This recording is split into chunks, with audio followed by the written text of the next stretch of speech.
Papua, sebuah pulau yang tersembunyi di ujung timur Indonesia. Terdapat sebuah kota kecil yang terkenal dengan keindahan alamnya, yaitu Jayapura. Jayapura menjadi pintu utama dari seluruh petualangan di bumi Papua. Keindahan Jayapura dilengkapi dengan keindahan dan luasnya Danau Sentani. Danau yang indah juga menjadi salah satu daya tarik utama kota ini. Namun, keindahan alam bukanlah satu-satunya hal yang membuat Jayapura istimewa. Ada makanan pokok yang menjadi kebanggaan Papua, yaitu sagu. Kalau di sini percaya sagu itu titipan dari Tuhan untuk orang di sini. Tidak jauh dari Jayapura, terdapat sebuah kampung yang menjadi pusat produksi sagu, yaitu Kampung Yoboi. Kampung Yoboi terletak di sekitar Danau Sentani dan menjadi salah satu tempat yang wajib dikunjungi bagi wisatawan yang ingin mencicipi makanan khas Papua. Kita percaya di sini kalau sagu itu punya karbohidrat yang tinggi. Masyarakat konsumsi sagu lebih banyak kalau di saat mau bekerja. Sumber mereka dapat energi itu dari konsumsi sagu yang banyak. Dan perjalanan kuliner gua bersama Teh Botol Sosro kali ini membawa gua buat mengunjungi Jayapura untuk memperkenalkan dan mereview makanan khas budaya asli Indonesia. Jadi, mari kita mulai perjalanan kuliner yang luar biasa ini di Jayapura, Papua. Bulat sagu itu kan dari kumbang. Ini ditebang, dibiarkan sekitar 2 bulan, 3 bulan. Setelah ditebang 2 bulan lalu dibiarkan membusuk, di dalamnya aja bulat. Ini sebenarnya bisa dimakan langsung nih.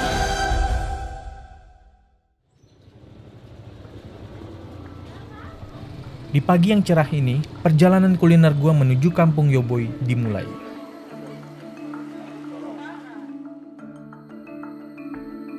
Untuk akses menuju Kampung Yoboi, hanya bisa dilalui perahu dan menyeberangi Danau Sentani melalui dermaga Yahim.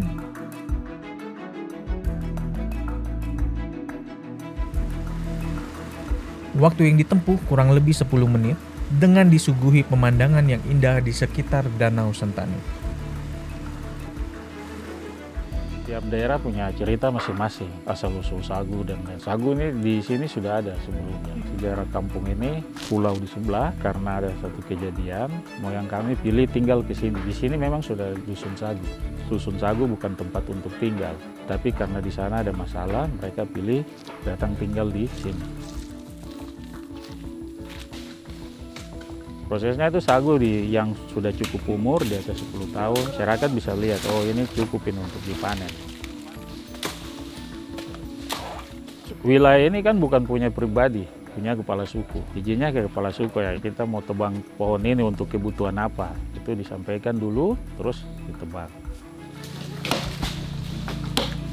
Alat-alat yang biasa digunakan tadi kapak itu untuk menebang, untuk kuliti.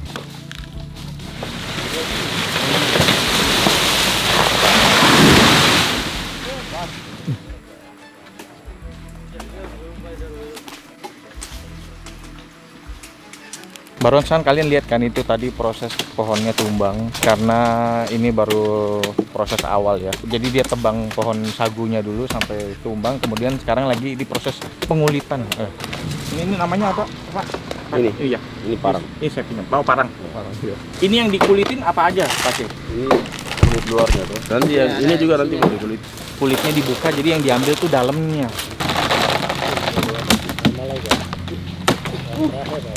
Nah, itu kan tergantung letak geografis ya. Di Papua juga kan beda-beda. Kalau di pegunungan sagu tidak ada, di dataran tinggi kan tidak ada. Kecuali di daerah yang seperti ini kan daerah lumpur, daerah gambut ya, cocok untuk sagu tumbuh. Ada 2 cara, ada cara tradisional itu ditokok pakai kapak batu. Kapak batu tuh ditokok, satu orang laki-laki tokok. Tapi kalau yang tadi ini kan di mesin ini.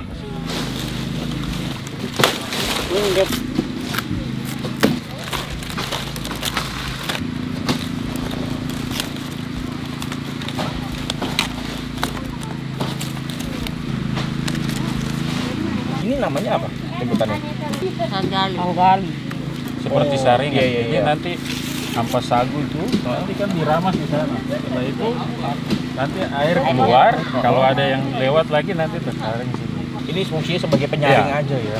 Potong dapat kali. Tapi yang menarik tuh ini, jadi dari satu pohon itu semuanya dimanfaatin ya. Semua, ini, semua. Ini dari daunnya malah ya. Ini daun pohon sagunya tadi malah. Iya.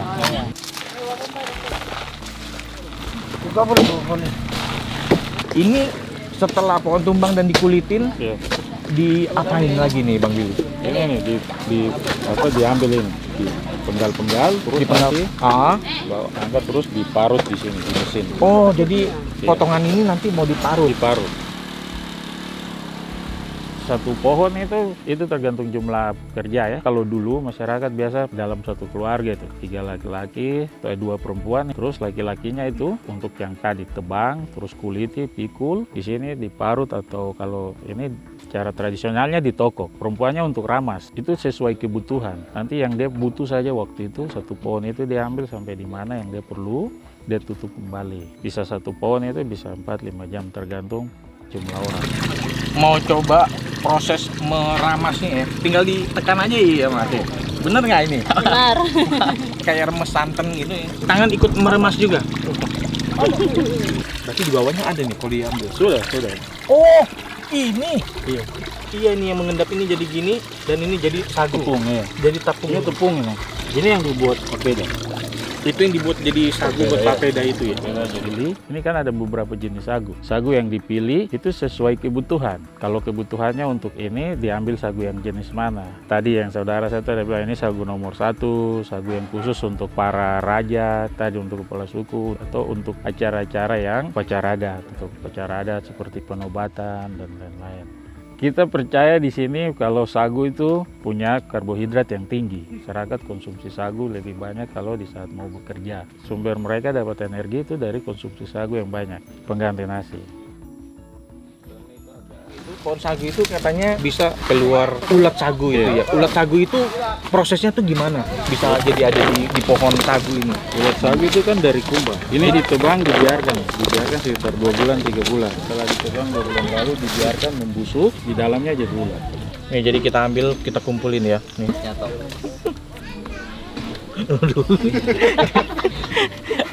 Keras banget dia. Ini dia aktif. Aduh, kok belakangnya bisa goyang juga sih? Tengah-tengahnya. Ya, memang mumpung lagi di Jayapura dan di Kampung Yobo ya. Tapi ya saya dari tadi udah mengeluarkan tenaga untuk. Ini yang mati nih, yang mati. Oh, yang mati saya berani. Iya, yang mati. Ya. Nah, ini yang mati, saya berani. Ini sebenarnya bisa dimakan langsung nih. Jadi Pak C ini akan contohkan, bukan saya.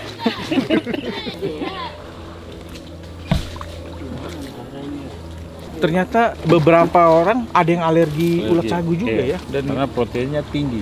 karena proteinnya tinggi. Iya. Jadi kalau alergi protein dia udah Mendingan jangan. Masyarakat umumnya konsumsi ulat sagu itu tadi dibakar atau direbus, dimasak dengan jamur sagu. Sate ulat sagu ya. Jadi ditangkap langsung dibakar. Ini Bang Billy pengen dulu satu. Makan cuy. Muka kenapa berubah ini? Enak dong. Macam apa? Udang enggak?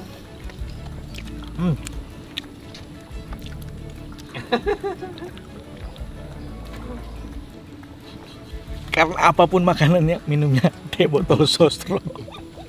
Rasa seperti Rasanya kayak ini. Ya mungkin kalau dimakan mentah ini beda. Kayak makan udang mungkin lebih lembek. Kulitnya itu ya kayak makan udang tapi lebih halus. Kalau udang kan agak keras. Dan ini tadi karena dibakar, jadi ada bau-bau asapnya gitu.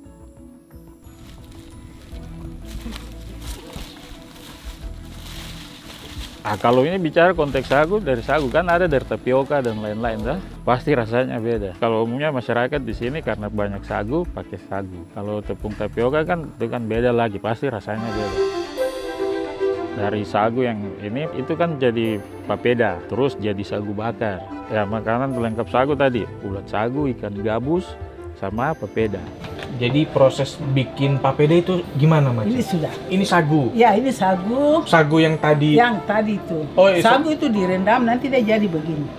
Bahannya Bahannya untuk jadi papeda. untuk jadi papeda. Ya. Ini apa jeruk? Ini jeruk untuk jeruk kasih limau. supaya dia apa? Supaya ya, apa? jeruk itu supaya dia enak. Taruh air. Tambah air. Tambah Ini air panas tadi. Ya. Oh. Air hangat, bukan Oh, panas. air hangat ya. Jangan panas. Sudah ini baru saring.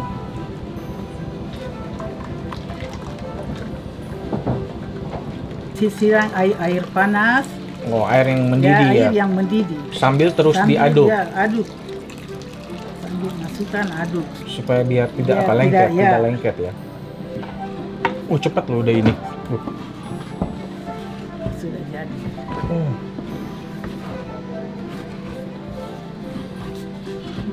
Begitu dikasih air mendidih tuh langsung Ya langsung dia jadi. jadi Ya. kayak kalau Ya. ibarat tepung tuh kayak adonan jadinya. Terus ini namanya Ini- apa nih Mama? Namanya sempe. Ini Oh. kita punya orang Sentani, khusus orang Sentani. Tanah liat Tanah ya. liat, Tanah ya. liat. Saya boleh ngaduk Mama? Ya bisa. Nggak seberat Ya, ngaduk tidak. dodol. Mama ini papedanya sudah jadi, ini kita makan pakai apa ini? Ikan ebehele, Ikan behele. Ikan behele itu apa itu? ikan kuah hitam. Ikan kuah hitam. Kayaknya menarik ya. Itu salah satu makanan khas Orang Sentani. orang Sentani ya. Biasanya orang tahu tuh kuah kuning, kalau di Sentani kuah hitam. Kuah hitam. Ya. Ini lagi masukin apa ini? Masukin daun bete kering Biar apa, Mama? supaya biar dia jadi hitam. Oh, Kuah ini hitam. biar yang kuahnya bikin- yang ya. bikin kuahnya jadi Ya. hitam tuh ini Ya, daun ini. Oh. Sudah ini baru isi masukkan ini. Oh, ikan. Ya ikan. Ini pakai ikan apa, Mah? Ini ikan gabus. Kita isi ini dari atas. Taruh di atasnya Ya, lagi. dari atasnya lagi. Loh, ini enggak dibumbui lagi, Mama? Ya ini saja. Cuma Tidak ada- ini saja? Ya ini saja. Kita isi baru Oh, ini. isi taruh ini. Batu Oh, ini batunya buat buat ganjel, ganjal. buat tutup. Ya. Baru dikasih Kasih air. air, dikasih air. Sudah itu saja. Sesudah itu, Masak. ini sekarang mau dibawa ke tungku. Tunggu masak. Sagu di sini itu sumber kehidupan. Jadi kebutuhan sandang, pangan, dan papan itu semua terpenuhi dari sagu. Kita bisa lihat dari daun sagu dipakai untuk atap rumah, terus media untuk bakar sagu. Semua dari daun itu berfungsi banyak. Pelepahnya ini, biar di sini bilang gabah, itu untuk dinding rumah. Kalau ini sekarang kan pakai papan ya. Kulitnya itu pakai untuk lantai rumah, untuk jembatan. Patinya tadi, sagu itu bisa bakar untuk jadi tepung dan jadi lain-lain ya. Terus ampas limbah dari sagu yang tadi diramas itu kan nanti jadi media tumbuh jamur sagu, tempat untuk ulat sagu, itu kan semua di situ. Sisanya juga masih diambil untuk jadi pupuk untuk tanam. Semua dari bagian sagu dimanfaatkan.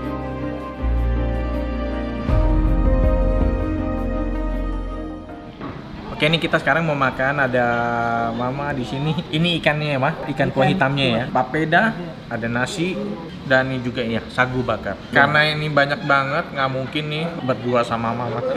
Kita mending panggil orang aja buat ini. Bang Billy, makan kita. Oh iya. Rame-rame. Aceh yuk. Makan kita. Ini kita siap makan, tapi jangan lupa ini minumnya. Oh, iya. Pak, buat Bapak. Iya, kasih. Dengan silakan diambil dulu buat Mama. Oh, itu juga. Dan ini kita siap untuk makan nih. Ayo, dari Mama, mulai dari Mama dulu. Mama isi sudah untuk Oke. Mama mulai isi.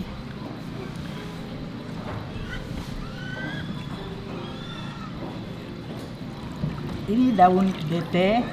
Daun bete Bete yang buat dia jadi kuah hitam. hitam. Oh. Nah,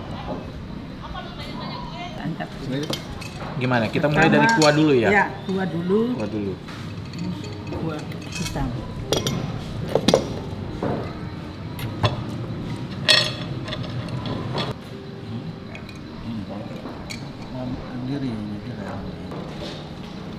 Mesti dua, pakai dua ya.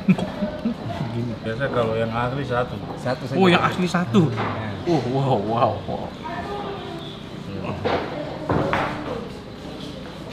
Kalau asli satu. Oh iya. Terima kasih. Kalau perempuan Sentani satu. Ya ambil. Mari makan. Walaupun ini badan gua gatel-gatel ini.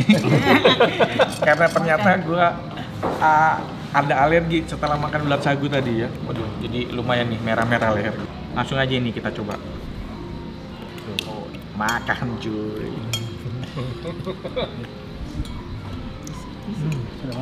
Isi saja. Ini papedanya lembut sekali ya. Dan ini rasa ikannya itu udah seperti rasa si daunnya ya namanya. Dan asin dari garam kan. Aromanya itu aroma dari si daun betenya ini. Bang Billy nggak makan Bang Billy? Bentar, ini dulu. Tulangnya itu sudah kayak masak presto ya? Ya, minum. Minum dulu. Bobot, Saya nggak bisa.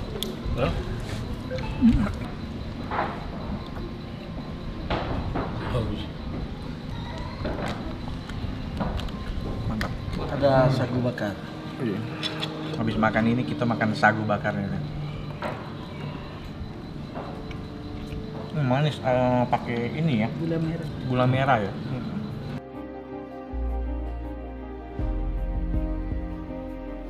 Ini kearifan lokal bahwa setiap tebang sagu harus menanam kembali. Sagu-sagu yang ditebang itu tidak boleh menimpa sagu yang lain. Setelah ditebang kan jadi rata. Di situ ditanam lagi sagu-sagu yang baru. Karena umur sagu kan lama ya, di atas 10 tahun. Jadi itu masyarakat punya bentuk pelestarian. Gue tahu kenapa masyarakat Papua sangat menjaga hutannya, terutama hutan sagu. Karena hutan sagu bagi mereka adalah ibu, dan ibu adalah segalanya. Sagu bukan hanya untuk sebagai bahan pangan, tapi seluruh bagiannya bisa dimanfaatkan untuk kehidupan. Dari hutan sagu juga gue belajar bagaimana caranya menjaga warisan budaya yang perlu kita lestarikan. Bersama gue dan Teh Botol Sosro, mari kita pertahankan keaslian budaya Indonesia. Karena apapun budayanya, minumnya Teh Botol Sosro.